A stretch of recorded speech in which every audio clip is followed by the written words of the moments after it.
सुनो, तो देखो बच्चों हम लोग क्या कर रहे थे, हम सांद्रता के बारे में पढ़ रहे थे। किसके बारे में? सांद्रताओं के बारे में हम लोग पढ़ रहे थे, है ना। सांद्रताओं के बारे में जब हम पढ़ रहे थे तो सबसे पहला पॉइंट मैंने आपको बताया था मोलरता। क्या बताया था? मोलरता बताया था। ये मोलरता आपकी क्लियर हो गई, है ना। उसके बाद सेकंड पॉइंट जो मैंने आपको बताया था वो मैंने आपको बताया था मोलरता, ठीक है, मोलरता क्लियर हो गई, है ना। उसके बाद तीसरा पॉइंट मैंने आपको बताया था मोलंश। क्या बताया था? मोलंश। मोलंश भी क्लियर हुआ। फोर्थ जो मैंने आपको बताया था वो क्या बताया था? फोर्थ जो मैंने आपको बताया था वो बताया था नॉर्मलता। क्या बताया था? ये मैंने आपको बता दिया। मोलरता हो गई, मोलरता हो गई, मोलंश हो गई, नॉर्मलता हो गई, ठीक है। अब अपन नई चीजें पढ़ेंगे ना, और 3 चीजें मैं पढ़ा रहा हूं, ध्यान से सुनना और अच्छे से समझना। देखो क्या किया मैंने, 3 बीकर लिए, है ना। एक बीकर तो मैंने ये लिया, ओके, और एक बीकर मैंने ये लिया, 2, है ना, और ये एक बीकर और लिया मैंने 3, तो टोटल बीकर कितने हो गए? 3 हो गए। अब मैंने क्या किया इसमें, इससे मैंने 100 ml लिया है वाटर, 100 ml वाटर लिया, ठीक है। और इसमें मैंने क्या किया 100 ग्राम, ml नहीं ग्राम, ठीक है। ध्यान रखना 1 लीटर जो पानी होता है, 1 लीटर जो पानी होता है उसमें 1000 ग्राम होते हैं। 1 लीटर पानी में 1000 ग्राम होते हैं। और अपन जो 1 लीटर घी लेते हैं ना, घी लेते हैं 1 लीटर देसी घी जो लेते हैं ना, उसमें 1000 नहीं होते, 920 ग्राम ही होते हैं, 920 ग्राम होते हैं। किसी में कम होते हैं, किसी में ज्यादा। अब सर इसमें पानी में तो 1 लीटर में 1000 ग्राम है, ठीक है, और इसमें 1 लीटर में 920 ग्राम होते हैं, ठीक है ना। तो ऐसा क्यों? ये इनकी डेंसिटी पर डिपेंड करता है। किस पर? डेंसिटी, घनत्व पर डिपेंड करता है। वाटर का घनत्व अलग होता है, देसी घी का घनत्व अलग होता है, सबका घनत्व अलग अलग होता है, ठीक है ना। तो ये फिक्स याद रखना आपको कि 1 लीटर में 1000 ग्राम होते हैं, किसके? जल के, है ना। तो एक तो मैंने लिया 100 ml वाटर, इसमें मैंने 100 ग्राम वाटर, 100 ग्राम वाटर लिया। यहां मैंने क्या किया, यहां मैंने लिया वापस से 100 ml वाटर, ठीक है। अब मैंने क्या किया, इसके अंदर है ना मैं मिला रहा हूं अल्कोहल। क्या मिला रहा हूं? अल्कोहल मिला रहा हूं। अल्कोहल मिलाया मैंने 10 ml, मान लीजिए कितना ml? 10 ml अल्कोहल मिलाया, H2O अल्कोहल मिला दिया। अल्कोहल का फार्मूला है C2H5OH, मिला दिया। यहां मैंने क्या मिलाया, यहां मैंने मिलाया 10 ग्राम ग्लूकोज, C12 ग्लूकोज मिला दिया, तो C6H12O6, है ना, ठीक है। और यहां मैंने मिला दिया, यहां मैंने मिलाया 10 ग्राम NaCl मिला दिया, 10 ग्राम क्या मिला दिया? NaCl मिला दिया, ठीक है। वापस से देखना 3 बीकर है, beaker number 1, beaker number 2, beaker number 3, ठीक है। इस बीकर में मैंने 100 ml वाटर लिया, इसमें 100 ग्राम वाटर लिया, और इसमें 100 ml वाटर लिया। इसमें मैंने क्या मिलाया 100 ml, 10 ml alcohol, 10 ml alcohol मिला दिया। इसमें मैंने 10 ग्राम क्या मिला दिया? ग्लूकोज, और इसमें मैंने 10 ग्राम क्या मिला दिया? NaCl। अब देखो ये मैंने लिया ना 100 ml, बताओ ये आयतन है, आयतन ये, और यहां बताओ ये मेरे पास ये भी क्या है? आयतन है। तो बताओ आयतन में आयतन को मिलाया नहीं मिलाया? आयतन में आयतन को मिलाया ना, तो ये मेरे पास हो जाएगा, इसको अपन नाम देंगे आयतन, आयतन प्रतिशत, आयतन आयतन प्रतिशत। ये भी ml में है तो आयतन ही होगा, ये भी ml में है तो आयतन ही होगा, तो इसे अपन कहेंगे आयतन आयतन प्रतिशत। प्रतिशत क्यों लगाया? क्योंकि यहाँ पर 100 लिया मैंने, कितना लिया? 100, इसलिए प्रतिशत लगाया। इसको अपन ऐसे लिख सकते हैं V/V प्रतिशत। V/V प्रतिशत का मतलब क्या हुआ? आयतन आयतन प्रतिशत, है ना। यहाँ देखो ये है ना, ये बताओ ये आयतन है या ग्राम है? ग्राम, ग्राम का मतलब बताओ भार हुआ नहीं हुआ, एक तरीके से द्रव्यमान हुआ। तो ये तो क्या है? द्रव्यमान है। अब ये बताओ मेरे पास क्या है? आयतन। इसको अपन क्या नाम देंगे? इसको नाम देंगे द्रव्यमान आयतन प्रतिशत। इसको नाम दिया जाएगा द्रव्यमान आयतन प्रतिशत। इसको नाम दिया जाएगा द्रव्यमान द्रव्यमान प्रतिशत। इसको नाम दिया जाएगा द्रव्यमान प्रतिशत। ये तो ये भी ग्राम में और ये भी ग्राम में, तो द्रव्यमान प्रतिशत। अब यहाँ पर ये क्या है? ये ग्राम में और ये किसमें है? आयतन में। इसका नाम क्या हो जाएगा? इसका नाम हो जाएगा द्रव्यमान आयतन प्रतिशत। इसका नाम हो जाएगा द्रव्यमान आयतन प्रतिशत। इसको अपन क्या लिखेंगे? इसको लिखेंगे W/W प्रतिशत। W का मतलब होता है वेट, वेट भार द्रव्यमान, W/W। इसको क्या लिखेंगे? ये तो क्या है? द्रव्यमान है, और ये क्या है? आयतन है ना। उसको अपन क्या लिखेंगे W/V प्रतिशत, W/V प्रतिशत। समझ में आ गया? तीन चीजें हो गई मेरे पास, एक हो गया आयतन आयतन प्रतिशत, एक मेरे पास क्या हो गया द्रव्यमान आयतन प्रतिशत, और एक मेरे पास क्या हो गया द्रव्यमान आयतन प्रतिशत। अब देखो ये बीकर लिया मैंने, है ना, इसमें समझो, अब इसमें मैंने सपोज करो मैंने कहा मेरे पास 90 ml वाटर है, 90 ml वाटर है ना। अब इसके अंदर मैंने क्या किया, मैंने 10 ml इसके अंदर मैंने एल्कोहल को मिला दिया। बताओ किसकी बात हो रही है? आयतन आयतन प्रतिशत, किसकी बात हो रही है? आयतन आयतन। अगर सपोज करो ये मेरे पास क्या था 90 ने 100 ml वाटर था, अब इसके अंदर मैंने क्या मिला दिया, इसके अंदर मैंने मिला दिया 5 ग्राम NaCl। बताओ किसकी बात हो रही है? द्रव्यमान आयतन प्रतिशत, द्रव्यमान। एक चीज याद रखना, ये 100 से ज्यादा नहीं होना चाहिए, ये 100 से ज्यादा नहीं होगा। अब देखो सुनो, जैसे कि आपके पास क्या है, जैसे कि आपके पास एक गिलास बीकर है, वो एक बीकर है, अब इस बीकर के अंदर क्या भरा हुआ है? जल भरा हुआ है। अब आप मुझे बताओ इसके अंदर अगर आप NaCl डालोगे तो इसके आयतन पर फर्क पड़ेगा क्या? इसके आयतन पर कोई प्रभाव नहीं पड़ेगा, ठीक है ना। आप ऐसे करो, एक कांच के गिलास में पानी लीजिए, उसको पूरा भर लीजिए, उसमें 1 चम्मच चीनी डालिए, क्या पानी बाहर आएगा? पानी बाहर नहीं आएगा। तो चीनी कहाँ जाती है? जल के अणु होते हैं ना, उनके मध्य रिक्त स्थान होता है, तो चीनी क्या करती है? रिक्त स्थानों में प्रवेश कर जाती है। ऐसे थोड़ी है कि भाई इसके अंदर गिलास पूरा भरा हुआ, उसमें 1 चम्मच चीनी डालते पानी बाहर आ जाएगा, नहीं आएगा। क्यों नहीं आएगा? क्योंकि जल के अणु के मध्य रिक्त स्थान होता है, उसमें प्रवेश कर जाता है। समझ में आ गई बात? तो अब यहाँ तो मेरे को ये कितना लेना पड़ेगा 100 ml, है ना, और इसके अंदर डाल दूं जितना मर्जी डालना चाहो डाल सकते हो, ठीक है, तो इसमें कोई दिक्कत नहीं है ना। अगर सपोज करो इसमें बताओ मेरे को 100 ml लेना पड़ेगा क्या? इसमें 100 ml नहीं लेना पड़ेगा। क्यों नहीं लेना पड़ेगा? क्योंकि 100 तो ये है और फिर 10 ये तो 110 हो जाएगा, 110 हो जाएगा। अब ये जाना ये क्या 100 है, अब 100 में 10 डालेंगे तो 10 तो गायब हो जाएगा, नहीं हो जाएगा। पर जैसे मेरे पास 100 ml वाटर है, उसमें मैंने नमक मिलाऊंगा तो कुछ भूल जाएगा, आयतन तो वही रहेगा। अब बताओ इसमें मेरे को यहाँ पर है ना 100 तो ये और 10 ये, बताओ टोटल कितना हो गया 110। तो बताओ ये 100 लेना पड़ेगा 90 लेना पड़ेगा? 90। समझ में आ गई? इसे कहते हैं, एक तो होता है आयतन आयतन प्रतिशत, एक होता है द्रव्यमान आयतन प्रतिशत, एक होता है द्रव्यमान आयतन प्रतिशत। क्या समझना है? समझना ये है कि जब कोई द्रव द्रव में घुला हुआ हो तो किसका प्रयोग करेंगे? आयतन आयतन प्रतिशत, है ना। जब कोई ठोस ठोस में घुला हुआ हो तो द्रव्यमान द्रव्यमान प्रतिशत, और जब कोई ठोस किसमें घुला हुआ हो? द्रव में। जब कोई ठोस द्रव में घुला हुआ तो किसका यूज करेंगे? द्रव्यमान आयतन प्रतिशत का प्रयोग करेंगे, ठीक है ना। हमारे डेली लाइफ में सबसे ज्यादा ये यूज होता है। अब जितनी भी दवाइयाँ लेते हैं वो सारी लिक्विड होती है। लिक्विड क्या होती है? जो केमिकल होता है वो ठोस होता है, उसको बारीक पीसा जाता है, पीसने के बाद उसको लिक्विड में घोल लिया जाता है। तो बताओ इसको यूज करते हैं कि नहीं करते? ज्यादातर इसी को, जितनी भी मेडिसिन वगैरह होती है सब यही होती है, ठीक है ना। अगर इनकी परिभाषा की बात करें तो परिभाषा की बात करें तो आयतन आयतन की परिभाषा क्या होगी? इसकी परिभाषा जो होगी वो क्या होगी? इसकी परिभाषा में लिखूंगा तो ये हो जाएगी विलय की ml में वह मात्रा, विलय की ml में वह मात्रा जो 100 ml बिलियन में उपस्थित होती है, 100 ml बिलियन में। समझ में आया ना? अगर ये मैंने 20 ले लिया तो ये कितना लेना पड़ेगा? 80। अगर ये मैंने 5 ले लिया तो ये कितना लेना पड़ेगा? 50। ये विलय है और ये क्या है? विलय। तो बताओ विलियन का आयतन तो कितना आएगा? हमेशा 100 ही आएगा। कितना आएगा?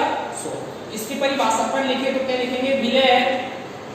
विलय की ml में वह मात्रा, विलय की ml में वह मात्रा जो बिलियन के 100 ml आयतन में उपस्थित होती है, आयतन में उपस्थित होती है, क्या कहलाती है? आयतन आयतन प्रतिशत कहलाती है। विलय की ml में वह मात्रा जो बिलियन के 100 ml आयतन में उपस्थित होती है, आयतन आयतन प्रतिशत कहलाती। अब देखो इसका एक एग्जांपल है। सपोज करो मैंने लिखा 10% एथेनॉल का जलीय विलयन, 10% एथेनॉल का जलीय विलयन, 10% एथेनॉल का जलीय विलयन। अब इसका मतलब क्या हुआ? 10% एथेनॉल का मतलब क्या हुआ कि 10 ml तो बताओ क्या है? एथेनॉल है। 10 ml तो क्या है? एथेनॉल है। अब बताओ विलयन का आयतन कितना होना चाहिए? 100। तो बताओ 90 ml क्या आएगा? चलो आगे बात समझ में। मैंने कहा 10% एथेनॉल का जलीय विलयन, तो आप समझ जाओगे कि 10 ml एथेनॉल को कितने में घोल रखा है? नहीं, 90 में। अगर मैंने ऐसे कह दिया, सपोज करो मैंने ऐसे कह दिया 20% एथेनॉल का जलीय विलयन, तो 20% एथेनॉल की जलीय विलयन का मतलब क्या हो जाएगा कि 20 ml एथेनॉल को 100 से ज्यादा नहीं होना, इसे कहते हैं आयतन आयतन प्रतिशत। ठीक है, अब सपोज करो आपको निकालना हो विलय का, क्या निकालना हो, विलय का आयतन आयतन प्रतिशत। विलय का आयतन आयतन प्रतिशत कैसे निकालोगे, तो विलय का आयतन आयतन प्रतिशत कैसे निकालेंगे, विलय का आयतन, किसका आयतन, विलय का आयतन। तो विलय का आयतन को अपन लिख सकते हैं VB, विलय का आयतन VB बटा क्या आएगा, विलयन का आयतन। विलयन में क्या आएगा, विलय प्लस विलय, यहाँ पर अपन क्या लिख सकते हैं, VA प्लस VB इंटू 100 कर सकते हैं। बताओ किसका आयतन प्रतिशत निकल गया, विलय का आयतन प्रतिशत निकल गया। देखो इस वाले एग्जांपल में देखो विलय का आयतन प्रतिशत कैसे निकालेंगे, तो विलय की मात्रा कितनी है 10, विलय की मात्रा कितनी है 10, तो यहाँ कितना लिखेंगे 10 बटा विलयन कितना हो गया 10, तो ये और 90 टोटल कितना हो गया 100 और इनटू कितना करेंगे 100 से 100 कैंसिल हो जाएगा, मतलब विलय का आयतन प्रतिशत कितना आया 10 आया नहीं है। अगर मेरे से कहा जाए कि सर विलयन का आयतन विलायक का, विलय का तो निकल गया, इसका निकालना हो विलायक का, तो विलायक का आयतन प्रतिशत कैसे निकालेंगे, विलायक का आयतन प्रतिशत निकालने का सीधा सीधा सा फॉर्मूला हो जाएगा, विलायक की मात्रा कितनी है 90, ऊपर कितना आएगा 90 बटा कितना करेंगे 10 प्लस 90 करेंगे ना, तो इनको 100 कर देंगे, तो बताओ ये कैंसिल हो जाएगा, लंबा आएगा कि नहीं आएगा, आएगा। ये होता है आयतन आयतन प्रतिशत, समझ में आएगा। जब विलय भी लिक्विड में आए और ये भी लिक्विड में आए तो इसे आयतन आयतन प्रतिशत कहा। ऐसे ये हो जाएगा द्रव्यमान आयतन, द्रव्यमान प्रतिशत, इसको ग्राम में लेंगे, इसकी परिभाषा क्या करेंगी, देखो यहाँ पर है विलय की ml में वह मात्रा, इसमें क्या आ जाएगा विलय की ग्राम में वह मात्रा, विलय की ग्राम में तो लेना पड़ेगा नहीं, तो विलय की ग्राम में वह मात्रा जो विलय के 100 ml में 100 ग्राम में उपस्थित होती। ठीक है, ऐसे हो जाएगा, उस टाइप निकाल सकते हैं, तो इसमें कोई दिक्कत नहीं है। इसमें से एक न्यूमेरिकल है ना वो एग्जाम में आता है, इसमें से एक न्यूमेरिकल एग्जाम में आता है, वो आपको बताता हूँ कौन कौन सी न्यूमेरिकल आती है। ठीक है, देखो ये न्यूमेरिकल दो मैं जो लिख रहा हूँ ये लास्ट ईयर भी आया है, 20 में भी आया है, 19 में भी आया है, 2 बार ये कंटिन्यू आया है।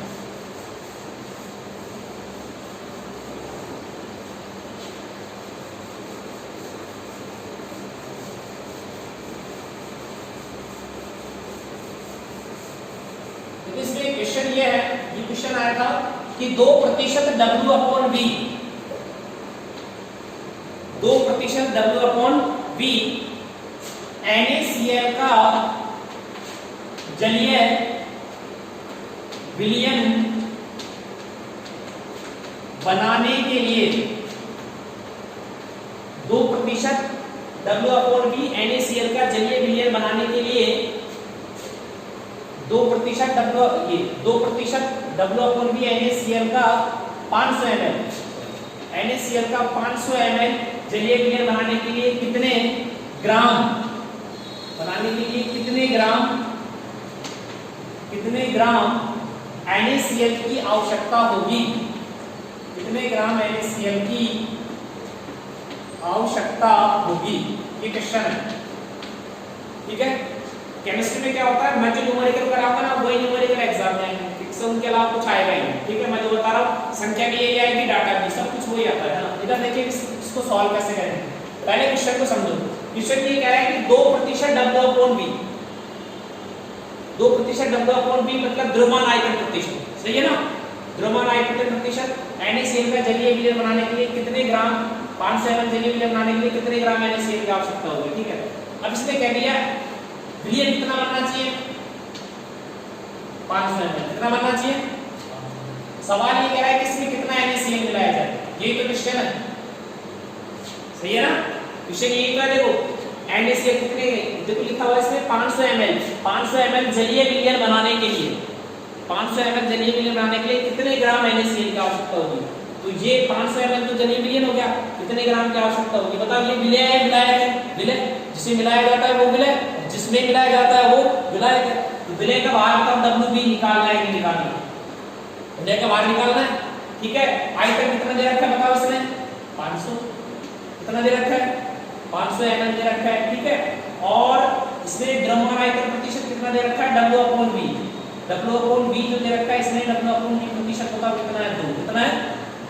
अब फॉर्मूला लगाएंगे अपन, जिसका फॉर्मूला लगाते हैं द्रव्यमान आयतन प्रतिशत, द्रव्यमान आयतन प्रतिशत का फॉर्मूला होता है W/V प्रतिशत बराबर विलय का भार WB, विलय का भार WB। अब देखो 500 ml मेरे पास क्या है, जल, इसमें मैं कितना क्या NaCl डाल लूं, बताओ ये 500 रहेगा कम ज्यादा हो जाएगा, 500 रहेगा, यहाँ क्या आएगा आयतन और इनटू अपन क्या करेंगे 100, ठीक है। अब इसने W/V की वैल्यू कितनी दी है 2, ठीक है। WV की वैल्यू निकलवाना चाहता है, ये WV में कितना करेंगे 500, आयतन कितना आ गया 500 इनटू कितना कर देंगे 100, ठीक है। सो ये कैंसिल हो जाएगा इससे, तो WV बराबर बताओ मेरे पास क्या आएगा 10 ग्राम आएगा, नहीं आएगा 10 ग्राम। ये न्यूमेरिकल 2020 में भी आया था और 2018 में, ठीक है। इसी न्यूमेरिकल आता है बिल्कुल सेम ये न्यूमेरिकल, ठीक है ना, तो इसमें कोई दिक्कत नहीं है। मतलब न्यूमेरिकल जब आप सॉल्व करो तो आपको ये वाली चीज समझ में आनी चाहिए कि किसमें किसको मिलाया है, तो सारी चीजें समझ में आ जाएगी, ठीक है ना। तो न्यूमेरिकल हो गया, एक और न्यूमेरिकल है इसका,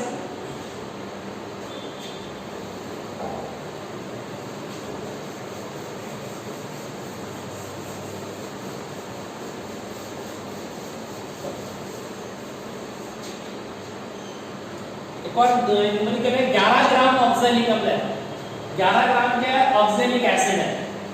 तो 11 ग्राम ऑक्सैलिक एसिड को 11 ग्राम ऑक्सैलिक एसिड को घोलकर 500 ml जलीय विलयन बनाया गया है, जलीय विलयन बनाया गया है 11 ग्राम को घोल करके, है ना, ऑक्सैलिक को घोल करके 500 ml जलीय विलयन बनाया गया है। यदि इसका घनत्व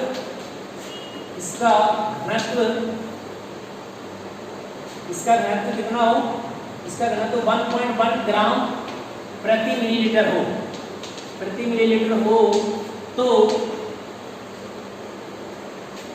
द्रव्यमान आयतन प्रतिशत ज्ञात कीजिए, द्रव्यमान आयतन प्रतिशत ज्ञात कीजिए। ये क्वेश्चन है, ठीक है, ये क्वेश्चन भी एग्जाम में आ चुका है। अब ये कह रहा है देखो 11 ग्राम को ऑक्सैलिक एसिड है, तो इसको इस तरह से लिख लिया करो आप, कितने में घोला गया है 500 ml में, ठीक है, कितने को घोला गया है 11 ग्राम को, ठीक है। तो 500 ml में 11 ग्राम को घोला गया है,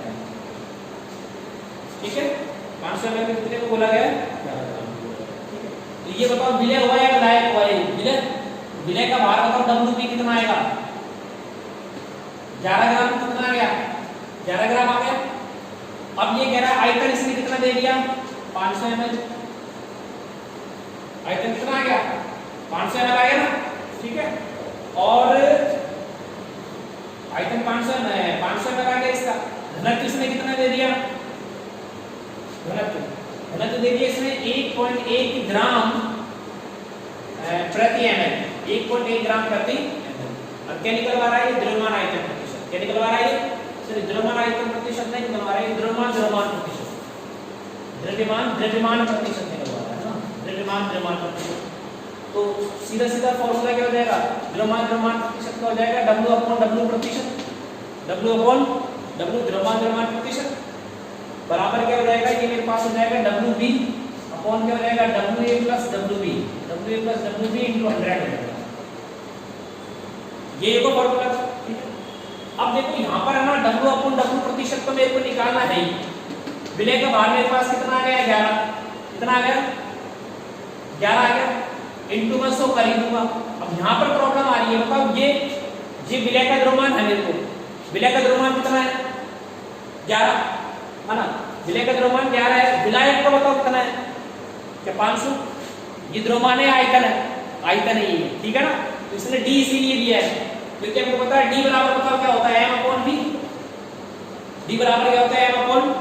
अब बताओ यहाँ पर मेरे को किसकी जरूरत पड़ेगी, द्रव्यमान की जरूरत पड़ेगी ना, द्रव्यमान निकाल लो आराम से निकल जाएगा, M निकालना है तो क्या करेंगे M बराबर D इंटू B कर देंगे, M बराबर D इंटू B कर देंगे, तो D की वैल्यू कितनी है 1.1 है और B की वैल्यू बताओ कितनी है 500 है, 500 है, तो बताओ ये मेरे पास 550 आएगा, नहीं आएगा, कितना आएगा ये 550 आएगा।